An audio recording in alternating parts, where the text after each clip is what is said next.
God is good all the time. Continuation, Part 30. Worried sa akin si Mick. Samantalang habang pinaprocess ni Mick ang pagbalik niya sa Philippines, na-hospital naman ang dad ni Mick. And panay pinagsabihan ni Mick ang mga doctors and nurses to look after his dad kasi anytime now paparating ako. And gusto makita ng dad ni Mick ako. So far so good naman. So during those times na panay ang tawag ni Mick sa akin sabi niya mag-ingat lagi ako. And I said don't worry because God is with me. Kasi I already feel that His presence is with me during those times. Di ko ma-explain basta ang alam ko lang I feel it in my spirit. Apos one day na tumawag si Mick sa akin nasa bahay mga tita ko.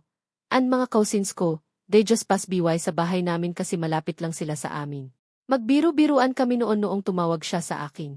Then lahat sila napatulalaan na patingin sa akin kasi I am speaking English. Pagkatapos naming mag-usap ni Mick nagtanong kaagad sila sino yon, and paano ko siya nakilalag nun gusto din nila malaman yon and bakit nagsekret ako. Umawa lang ako kasi hindi ako yung tipo na madaldal. Ayaw ko malaman nila ang private life ko kaya yon.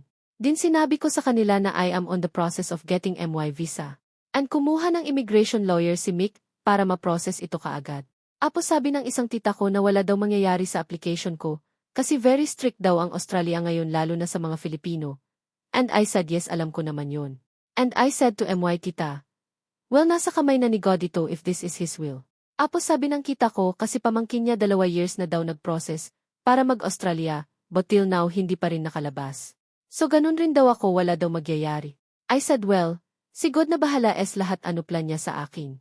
Then after 3 weeks nakaschedule na ang pagbalik ni Mick sa Philippines. So kailangan ko pumunta ng Manila and meet him there. So I did what I have to do, and in the meantime ipinagkatiwala ko ang bahay namin sa close friend ko, habang nasa Manila ko. Abangan ang susunod na kabanata.